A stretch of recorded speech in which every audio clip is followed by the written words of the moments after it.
భాగ్యనగరంలో నిమజ్జనోత్సవ శోభాయాత్ర అంగరంగ వైభవంగా కొనసాగుతోంది. పెద్ద సంఖ్యలో ఇప్పటికే భక్తులు ప్రజలు అక్కడికి చేరుకుంటూ ఉన్నారు. ట్యాంక్ బండ్ చుట్టుపక్కల ఇప్పటికే చిన్న చిన్న విగ్రహాలను నిమజ్జనోత్సవం చేస్తూ ఉన్నారు. సో ప్రస్తుతం ట్యాంక్ బండ్ వద్ద ఎన్టీఆర్ మార్గ్ వద్ద పరిస్థితిని మా ప్రతినిధి దినకర్ లైవ్ ద్వారా అందించేందుకు సిద్ధంగా ఉన్నారు. దినకర్, ప్రస్తుతం అక్కడ సిచ్యువేషన్ ఏంటి? హైదరాబాద్ లో వినాయక నిమజ్జనం అంటే వినాయక్ సాగర్ దగ్గర చేసేటువంటి ఖైరతాబాద్ వినాయకుడి నిమజ్జనం ఎలా ఉండబోతుంది, ఎలాంటి ఎక్విప్మెంట్ ను వాడతారు, ఎలాంటి క్రేన్ వాడతారు?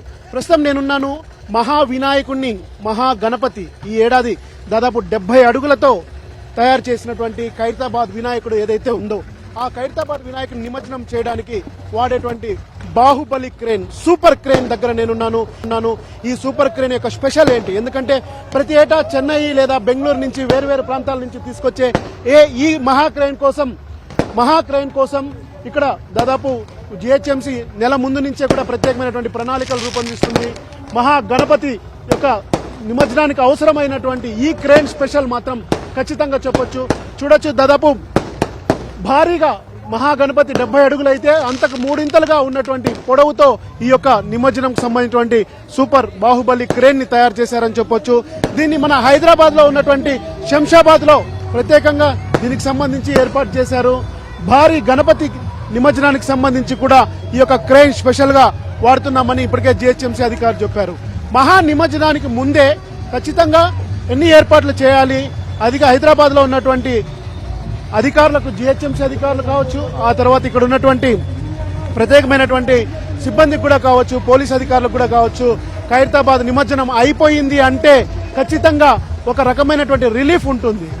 గతంలో ఉదయం మధ్యాహ్నం బయలుదేరితే మరుసటి రోజు ఉదయం వరకు కూడా నిమజ్జనం జరిగేది. అయితే ఈసారి ఖైరతాబాద్ వినాయకుడి యొక్క విగ్రహం నిమజ్జనం పూర్తయితేనే సగం పని తమకు పూర్తయిందని చెప్పి అధికారులు భావించేటువంటి పరిస్థితి గత కొద్ది సంవత్సరాలుగా నెలకొని ఉంది. రైట్, బాహుబలి క్రేన్ లో ఏమున్నాయి, ఈ క్రేన్ ని ఎలా డెవలప్ చేశారు, ఈ క్రేన్ ద్వారా ఎలా పూర్తి స్థాయిలో నిమజ్జనం జరుగుతుందంటే దాదాపు 300 నుంచి 350 టన్నుల ఉన్నటువంటి ఈ బూమ్ లెంగ్త్ మీటర్, అలాగే 80 మీటర్ల పొడవు ఉంటుంది, దాదాపు 42 మీటర్లకు సంబంధించినటువంటి వెడల్పుతో ఉన్నటువంటి ఈ యొక్క భారీ క్రేన్ ద్వారా అనేకమైనటువంటి విగ్రహాలను అలాగే గతంలో చేసినటువంటి పరిస్థితి ఉంది. అయితే ఖైరతాబాద్ వినాయకుడి విగ్రహం కోసం ఇక్కడ నిమజ్జనం చేయడానికి ప్రత్యేకంగా ఇది ఏర్పాటు చేశారు.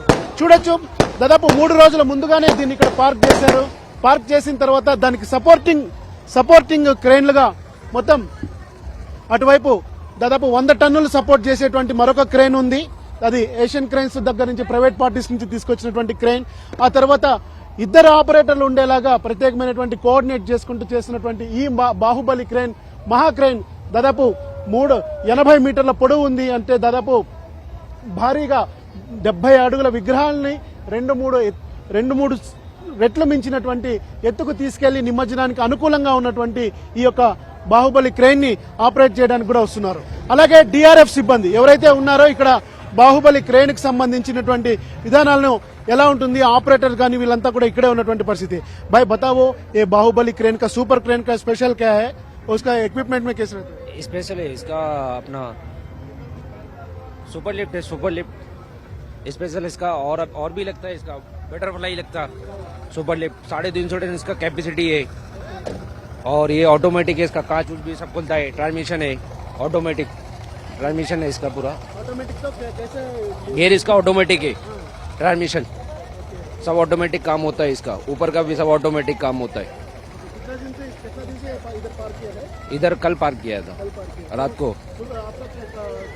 कोई गाइडलाइंस दिया वो आने के बाद? नहीं, ऑपरेटर है, सब क्या है उसका ड्राइवर है, जो भी हुआ है सब हुआ है। ఓకే, ఇక్కడ సిబ్బందితో మాట్లాడుతున్నటువంటి ప్రయత్నం చేద్దాం. దాంతో పాటు కూడా డిఆర్ఎఫ్ కి సంబంధించి డిహెచ్ఎంసీ పరిధిలో ఇక్కడ మొత్తం భారీగా వినాయకుల విగ్రహాల నిమజ్జనం జరుగుతున్నటువంటి నేపథ్యంలో ఎలాంటి దుర్ఘటనలు జరగకుండా కూడా ఉండాలంటే ఇక్కడ డిఆర్ఎఫ్ సిబ్బంది కూడా పూర్తి స్థాయిలో అవసరమైనటువంటి పరిస్థితి ఉంది.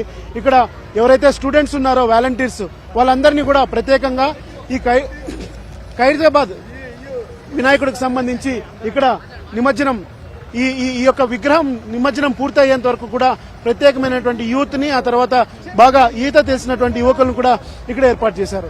సో ఎన్టీఆర్ మార్గ్ లో కోలాహలం ప్రారంభమైంది. మధ్యాహ్నం 2 గంటల నుంచి 2 గంటల్లోగా ఖైరతాబాద్ వినాయకుడి యొక్క విగ్రహం నిమజ్జనం పూర్తి కావాలని చెప్పడంతో ఇక్కడ అందరూ కూడా ఇక్కడ అందరూ కూడా వారి వారి విధి నిర్వహణకు పూర్తి స్థాయిలో పాల్గొనడానికి అందరూ కూడా సిద్ధంగా ఉన్నారని చెప్పొచ్చు. లైఫ్ జాకెట్స్ కూడా ఏర్పాటు చేశారు. ఆ లైఫ్ జాకెట్లతో పాటు వాటర్లో ఏదైనా జరిగినా కానీ వెంటనే కాపాడుకోవడానికి ఇక్కడ టీమ్గా అంటే కాపాడే టీమ్గా కూడా వీళ్ళని ఏర్పాటు చేసినటువంటి దృశ్యాలు. సో ఎన్టీఆర్ మార్గులో ఒకవైపు సిబ్బంది ఈ రకమైనటువంటి ఏర్పాట్లు చేసుకుంటున్నారు. భారీ విగ్రహాన్ని నిమజ్జనం చేయడానికి కూడా బాహుబలి క్రెయిన్ కూడా సిద్ధమైందని చెప్పొచ్చు. దాదాపు 350 టన్నులు అంటే 35,000 నుంచి దాదాపు 40,000 కేజీల బరువును కూడా మోసేటువంటి ఈ బాహుబలి విగ్రహం ద్వారా బాహుబలి క్రేన్ ద్వారా మరి కాసేపట్లో ఖైరతాబాద్ వినాయకుడి యొక్క నిమజ్జనం జరుగుతుంది.